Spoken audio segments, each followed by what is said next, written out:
بسم اللہ الرحمن الرحیم۔ السلام علیکم ورحمۃ اللہ وبرکاتہ۔ بسم اللہ الرحمن الرحیم والصلاة والسلام علی اشرف الانبیاء والمرسلین، اما بعد۔ آج کے سبق کی عبارت ہے فَإِن بَرْهَنَ خَارِجٌ عَلَى الْمِلْكِ وَذُو الْيَدِ عَلَى الشِّرَاءِ مِنْهُ أَوْ بَرْهَنَ عَلَى سَبَبِ مِلْكٍ لَا يَتَكَرَّرُ كالنتاج وحلب لبن أو اتخاذ جبن أو لبد أو جز صوف فذو اليد أحق، ولو برهن كل على الشراء من الآخر بلا وقت سقطا وترك المال في يد من معه، أي برهن كل واحد من ذي اليد والخارج على الشراء من صاحبه ولم يذكر تاريخا سقطت البينتان، وترك المال في يد صاحب اليد. وعند محمد رحمه الله يقضى للخارج كأن ذا اليد اشتراه ثم باعه من الخارج ولا يعكس، لأن البيع قبل القبض لا يجوز، وإن كان في العقار عند محمد رحمه الله، وإنما قال بلا وقت حتى لو أرخى ففيه تفصيل مذكور في الهداية فطالعها إن شئت. واعلم أن صاحب الهداية ذكر هذه المسائل من غير ضبط، وإني جمعتها من الذخيرة مضبوطة موجزة، فأقول إن برهن المدعيان فإن كان تاريخ أحدهما سابقا فهو أحق، وإن لم يكن فإن كان كل واحد منهما ذا يد فهما متساويان، وكذا إن كان كل منهما خارجا في الملك المطلق، وهذا إذا لم يؤرخا أو ورخ أحدهما أو أرخ ولم يكن أحدهما سابقا، حتى إن كان تاريخ أحدهما سابقا فقد مر أن السابق أحق، وكذا في الملك بسبب إلا إذا تلقيا من واحد وأرخ أحدهما فقط فإنه أحق، وإن كان أحدهما ذا يد والآخر خارجا فالخارج أحق في الملك المطلق شاملا للصور المذكورة، إلا إذا ادعيا مع الملك المطلق فعلا، كما إذا قال هو عبدي أعتقته أو دبرته فذو اليد أحق، بخلاف ما إذا قال كل واحد هو عبدي كاتبته فهما سواء لأنهما خارجان، إذ لا يد على المكاتب، ولو قال أحدهما هو عبدي كاتبته وقال الآخر دبرته أو أعتقته فهذا أولى. فالضابطة أن كل بينة تكون أكثر إثباتا فهي أحق، هذا في الخارج وذي اليد في الملك المطلق. وأما في الملك بسبب فإن ذكر سببا واحدا فإن تلقيا من واحد فذو اليد أحق، وإن تلقيا من اثنين فالخارج أحق شاملا للصور المذكورة، وإن ذكر سببين كالشراء والهبة وغير ذلك ينظر إلى قوة السبب كما في المتن. یہ ہے آج کے ہمارے سبق کی عبارت۔ آج کی اس ویڈیو کے اندر انشاءاللہ ہم پہلے تو اس عبارت کو حل کریں گے اور مسئلے کو سمجھیں گے، اس کے بعد انشاءاللہ آخر کے اندر ان تمام صورتوں سے متعلقہ ایک جدول اور نقشہ آپ کے سامنے اسکرین پر موجود ہوگا، خلاصہ کے طور پر انشاءاللہ اس کو بھی سمجھیں گے۔ ہمارا جو پہلا مسئلہ ہے اس کے اندر دو چیزیں ذکر کی گئی ہیں، ایک یہ کہ اگر جو غیر قابض ہے وہ ملک مطلق کا دعویٰ کر رہا ہے اور جو قابض ہے وہ اسی غیر قابض سے خریداری کا دعویٰ کر رہا ہے، تو اس صورت میں کیا مسئلہ ہوگا، کیا حکم ہوگا۔ اور دوسری صورت یہ ہے کہ دو افراد ہیں، ان دونوں نے مقید ملک کا یعنی ایسی ملک کا دعویٰ کیا جس کے ساتھ سبب بھی ذکر کیا ہے، لیکن وہ سبب ایسا ہے کہ جو سبب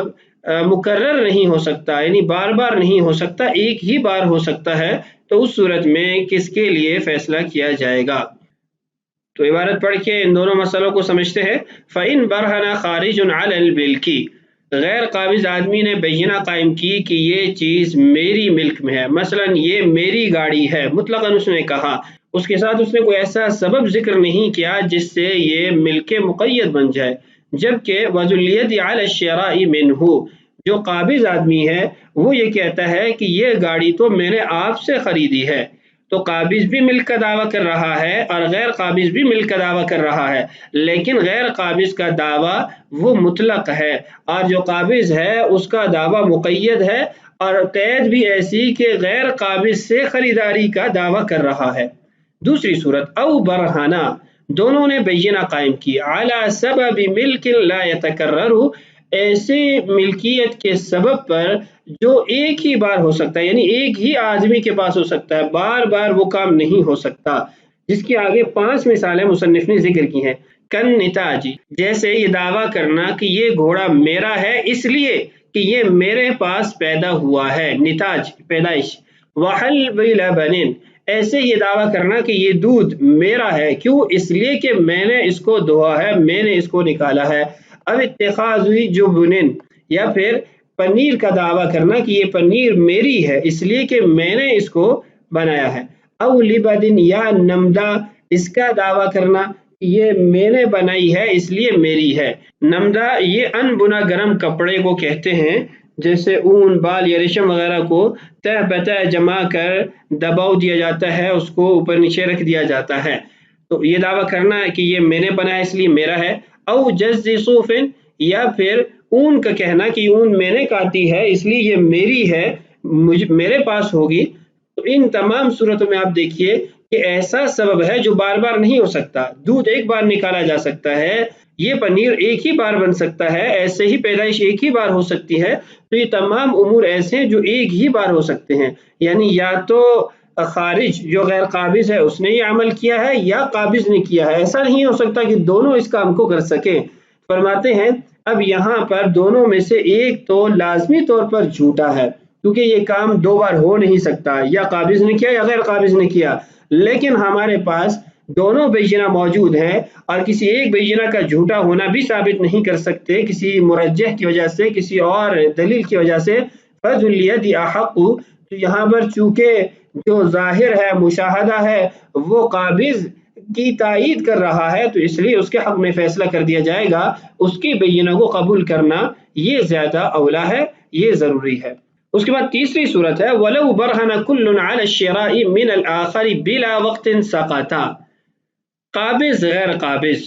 دونوں یہ دعویٰ کر رہے ہیں کہ میں نے تم سے یہ چیز خریدی ہے، مثلا زید قابض ہے اور عمر غیر قابض ہے۔ عمر غیر قابض کا دعویٰ یہ ہے کہ میں نے یہ چیز زید سے خریدی ہے، اور زید قابض کا دعویٰ یہ ہے کہ میں نے یہ چیز عمر سے خریدی ہے۔ دونوں ایک دوسرے سے خریدنے کا دعویٰ کر رہے ہیں اور اس پر بینہ بھی قائم کر رہے ہیں، بلا وقت، لیکن دونوں کی بینہ کے اندر تاریخ نہیں ہے۔ سقطا، دونوں بینہ ساقط ہو جائیں گی، اس لیے کہ کوئی مرجح نہیں ہے جس کی وجہ سے ایک کی بینہ کو ہم ترجیح دے سکیں، تو دونوں بینہ ساقط ہو گئی۔ وَتُرِكَ الْمَالُ فِي يَدِ مَن مَّعَهُ، جس کے قبضے میں وہ چیز ہے اسی کے پاس اس کو چھوڑ دیا جائے گا، اسی کے ملک میں رہنے دیا جائے گا۔ تو یہ تمام صورتیں جو تین ہم نے اوپر پڑھی ہیں کہ غیر قابض ملک مطلق کا دعویٰ کرے اور قابض اسی سے خریداری کا دعویٰ کرے، یعنی ملک مقید کا۔ اور دوسری صورت ہم نے پڑھی کہ ایسے اسباب جو مقرر نہیں ہو سکتے، بار بار نہیں ہو سکتے، اگر دونوں بینہ قائم کر دیتے ہیں، ایسے اسباب کی وجہ سے ملکیت حاصل ہونے کا جس کے اندر تکرار نہیں ہو سکتا۔ اور تیسری صورت اگر دونوں ایک دوسرے سے خریداری کا دعویٰ کرے، بینہ قائم کرے اور وقت کو بیان نہ کرے، ان تمام صورتوں کے اندر جو قابض ہے اس کو ترجیح دی جائے گی، اس کی بینہ کو قبول کیا جائے گا، اس لیے کہ جب اور کوئی مرجح نہیں ہے تو ظاہر جس کی تائید کر رہا ہے، جس کے حق میں ظاہر کی گواہی ہے، تو اسی کو قبول کر لیا جائے گا۔ آگے کچھ تفصیل ہے، یہ تیسری صورت کے اندر ائمہ کا اختلاف بھی ہے، اس کو بھی دیکھتے ہیں۔ تیسری صورت کی تفصیل دیکھیے، ای برہن کل واحد من ذی الید والخارج علی الشراء من صاحبہ، مطلب یہ ہے اس تیسری صورت کا کہ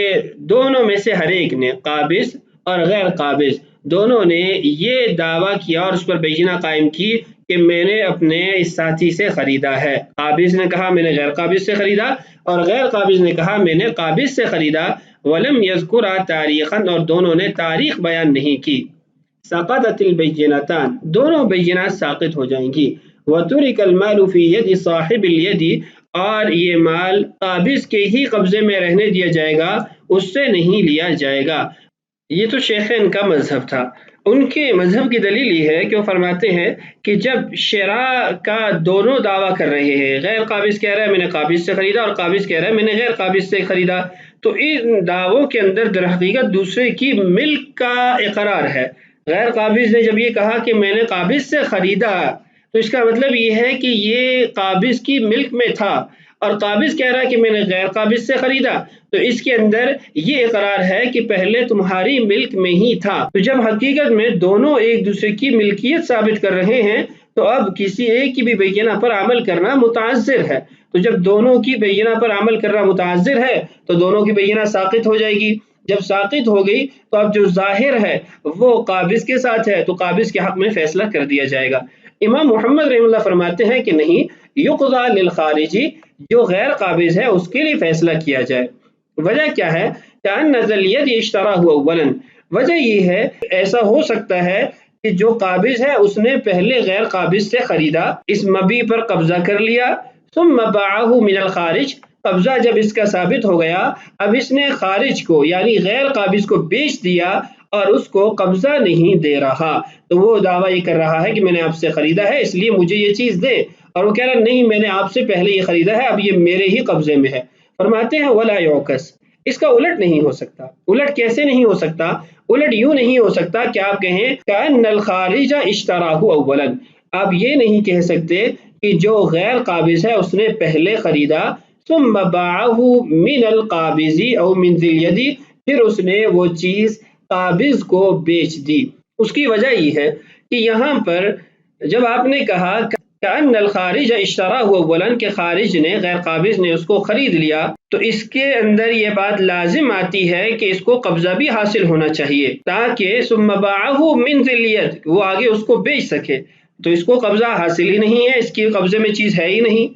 ہاں ایک صورت ہے جس میں آپ یہ کہہ سکتے ہیں کہ آپ یوں کہیں کأن الخارج اشتراہ اولا، خارج نے پہلے اس کو خریدا، ثم باعه من ذی الید، پھر اس نے ذی الید یعنی قابض کو بیچ دیا، ثم اشترى منہ، پھر اس نے اس کو خریدا، تو اب وہ اس کو قبضہ نہیں دے رہا۔ لیکن اس کے اندر یعنی کمی یہ آئے گی یا مسئلہ یہ پیش آئے گا کہ یہاں پر آپ کو 3 بیع متصور کرنی پڑیں گی، پہلے غیر قابض نے قابض سے خریدا، پھر قابض نے غیر قابض سے خریدا، پھر غیر قابض نے قابض سے خریدا، تو 3 بیع تصور کرنی پڑتی ہیں، جبکہ جو دوسری صورت جس کو یہاں پر ذکر کیا گیا کأن ذا الید اشتراہ اولا، اس کے اندر 2 ہی صورتیں قائم ہوتی ہیں، تو اس اعتبار سے بھی اسی کو ترجیح ہونی چاہیے۔ آگے دیکھیے لأن البیع قبل القبض، امام محمد رحمہ اللہ فرماتے ہیں اس کی وجہ یہ ہے کہ قبضہ کرنے سے پہلے بیچنا لا یجوز، یہ جائز نہیں ہے، اور یہ وہی صورت ہے جس میں نے آپ سے عرض کیا کأن الخارج اشتراہ اولا، اس کے اندر یہ صورت قائم ہوتی ہے۔ مزید اس کو آپ دیکھنا چاہیں تو سابقہ صفحے کے حاشیے کے اندر انہوں نے اس کی وضاحت کی ہے، میں وہ حاشیہ بھی آپ کے سامنے یہاں اسکرین پر کر دیتا ہوں اور اس کی نشاندہی بھی کر دیتا ہوں، آپ اس کا مطالعہ کر کے مزید اچھے طریقے سے اس کو سمجھ سکتے ہیں۔ ولا يعكس اي لا يمكن ان يقال ان الخارج اشتراه من ذی الید، اس کے اندر وہ دونوں باتیں لکھی ہوئی ہیں جس کی بنیاد پر امام محمد رحمہ اللہ نے غیر قابض کے لیے فیصلے کا حکم جاری کیا ہے۔ آگے چلتے ہیں۔ وَإِن كَانَ فِي الْعِقَارِ عِنْدَ مُحَمَّدٍ رحمہ اللہ، یہ مسئلہ اگرچہ عقار جائیداد زمین وغیرہ میں ہی کیوں نہ ہو، پھر بھی امام محمد رحمہ اللہ کے نزدیک غیر قابض کو ہی ترجیح حاصل ہوگی، اور جو شیخین کا مذہب اور دلیل ہے وہ پہلے آپ سے عرض کر دیا۔ وَإِنَّمَا قَالَ بِلَا وَقْتٍ، فرماتے ہیں جو متن کے اندر بلا وقتن کی قید لگائی گئی ہے کہ دونوں نے کوئی وقت ذکر نہیں کیا، اس کا فائدہ یہ ہے کہ حتی لو الرخا، اگر وہ دونوں تاریخ بیان کر دیتے ہیں، ففیہ تفصیل مذکور فی الہدایہ فطالعها ان شئت، تو ان صورتوں کی جو تفصیل ہے وہ ہدایہ کے اندر موجود ہے، اگر آپ مطالعہ کرنا چاہتے ہیں تو آپ ہدایہ کے ان مسائل کو، ان ابواب کو دیکھ لیجئے۔ بہرحال ہدایہ کے اندر آپ ان مسائل کو دیکھ سکتے ہیں۔ ہم آگے شرح الوقایہ کی عبارت کو چلاتے ہیں۔ فرماتے ہیں وَعْلَمْ، اور یہ بات آپ کو معلوم ہونی چاہیے، ان صاحب الہدایۃ ذکر هذه المسائل من غیر ضبط، کہ صاحب ہدایہ نے ان مسائل کو غیر منضبط ذکر کیا ہے۔ وَإِنِّي جَمَعْتُهَا مِنَ الذَّخِيرَةِ مَضْبُوطَةً مُوجِزَةً، میں نے ذخیرہ نامی کتاب سے ان مسائل کو ایک مرتب ترتیب سے اور اختصار کے ساتھ ذکر کیا ہے۔ الذخیرہ یہ امام برہان الدین محمود بن احمد رحمہ اللہ کی تصنیف ہے، ان کی وفات 616 ہجری کے اندر ہوئی ہے۔ کتاب کا مکمل نام ذخیرۃ الفتاوی ہے، اور علماء کے ہاں اس کو الذخیرۃ البرہانیہ کا نام دیا جاتا ہے، اس نام سے مشہور ہے، اور اصل میں یہ کتاب المحیط البرہانی کی تلخیص ہے، اس کا خلاصہ ہے۔ تو یہاں مصنف نے اس کتاب سے کچھ مسائل ذکر کیے ہیں، ایک کے بعد دیگرے نمبر وار انشاءاللہ ان مسائل کو سمجھتے ہیں۔ فاقول، تو میں کہتا ہوں، پہلا مسئلہ، پہلی صورت، ان برہن المدعیانی، جب دو مدعیوں نے بینہ قائم کر دی، فإن كان تاریخ احدہما سابقا، تو اگر دونوں میں سے کسی ایک کی تاریخ متقدم ہے، فہو احق، تو اس کی بات قبول کرنا یہ زیادہ حق ہوگا، یہ زیادہ حقدار ہے۔ وإن لم يكن، اگر ان دونوں میں سے کسی ایک نے بھی تاریخ بیان نہیں کی، یا تاریخ تو بیان کی ہے لیکن کسی ایک کی تاریخ بھی متقدم نہیں ہے، پہلے کی نہیں ہے، برابر کی تاریخ ہے، فإن كان كل منهما ذا يد، تو دیکھیں گے اگر دونوں کا قبضہ ہے، فهما متساویان، تو وہ دونوں اس کے اندر برابر ہوں گے، دونوں کے درمیان اس کو آدھا آدھا تقسیم کر دیا جائے گا۔ وکذا، اور ایسے ہی، ان كان كل منهما خارجا في الملك المطلق، ملک مطلق کا دعویٰ ہے اور دونوں غیر قابض ہیں، تو اس صورت کے اندر بھی دونوں میں برابر اس کو تقسیم کر دیا جائے گا۔ وہذا، اور یہ اس صورت میں ہے، اذا لم یورخا، جب دونوں نے تاریخ نہ بیان کی ہو، او ارخ احدہما، یا دونوں میں سے کسی ایک نے تاریخ بیان کی ہو، او ارخا ولم یکن احدہما سابقا، یا دونوں نے تاریخ بیان کی لیکن کسی ایک کی تاریخ بھی متقدم نہیں ہے، اس کے اندر تقدیم نہیں پائی جاتی، تو پھر یہ مسئلہ ہے۔ حتی ان کان تاریخ احدہما سابقا، اگر ان دونوں میں سے کسی ایک کی تاریخ پہلے کی ہے، اس میں تقدیم پائی جا رہی ہے، فقد مر ان السابق احق، تو پہلے یہ بات گزر چکی کہ جو پہلی تاریخ والا ہوگا اس کی بات کو قبول کرنا یہ زیادہ حق ہوگا، یہ بات پیچھے یہاں پر گزر چکی ہے۔ فإن كان تاریخ احدہما سابقا فهو احق، اس کی طرف اشارہ ہے۔ وکذا فی الملک بسبب، اور یہ جو سابقہ تفصیل گزری ہے یہ اس ملک کے دعویٰ کے اندر بھی ہوگا جس کو کسی سبب کے ساتھ قید کیا گیا ہے، مقید کیا گیا ہے، یعنی دونوں کے پاس تاریخ نہیں ہے یا دونوں کی تاریخ برابر ہے، تقدیم نہیں ہے، تو دونوں کے درمیان اس کو متساوی تقسیم کر دیا جائے گا۔ ہاں اگر اذا تلقیا من واحد،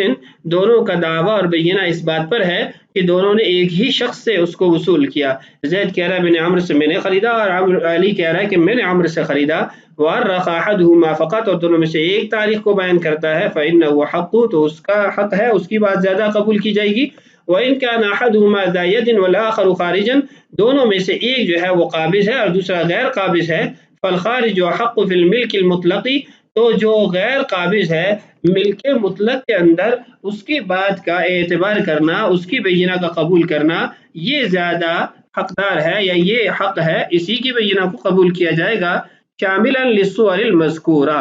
یہ جو مذکورہ صورت ہے ان تمام صورتوں میں ایسا ہی ہوگا، یعنی دونوں نے تاریخ کو بیان نہیں کیا، یا دونوں نے تاریخ کو بیان کیا لیکن تاریخ ایک ہے، یا پھر ایک نے ہی تاریخ کو بیان کیا، ان تینوں صورتوں کے اندر جو غیر قابض ہے اس کی بینہ کو قبول کیا جائے گا۔ الا اذا ادعى مع الملك المطلق فعلا، لیکن اگر ملک مطلق کے ساتھ وہ کسی فعل کا بھی دعویٰ کر رہے ہیں، کسی عمل کا بھی دعویٰ کر رہے ہیں،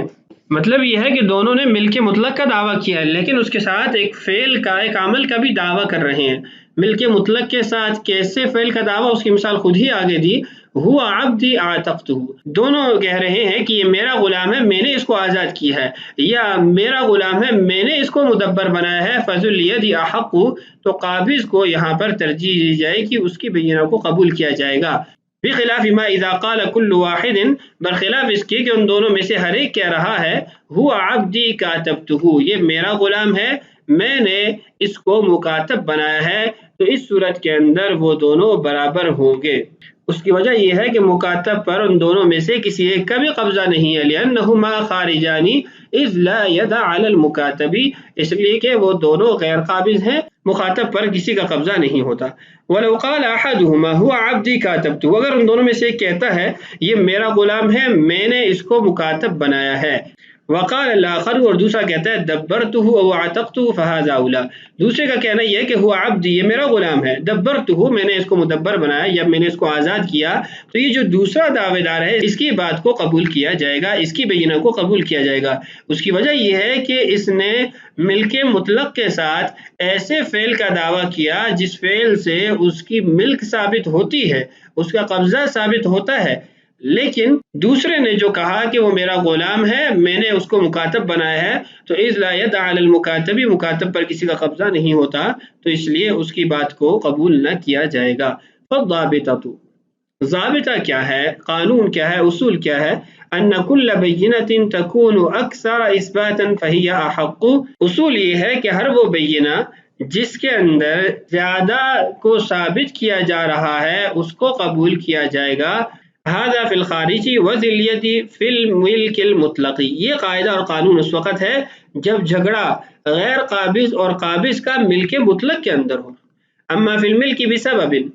البتہ اگر جھگڑا جو ہے یا دعویٰ اور بینہ جو قائم کی جا رہی ہے وہ ملک مقید پر ہے، یعنی ملک ایسی جس کا سبب بھی بیان کیا جا رہا ہے، تو اس صورت کے اندر قاعدہ اور اصول یہ ہے فَإِن ذَكَرَ سَبَبًا وَاحِدًا، کہ اگر وہ دونوں ایک سبب ذکر کرتے ہیں، مثلا دونوں خریداری کا سبب ذکر کرتے ہیں، فَإِن تَلَقَّيَا مِنْ وَاحِدٍ، اگر تو اس صورت کے اندر یعنی ملک مقید بسبب واحد اس کا دعویٰ اور بینہ ہے، تو اس میں یہ دیکھیں گے کہ اگر ایک ہی شخص سے دونوں حاصل کرنے کا، وصول کرنے کا، لینے کا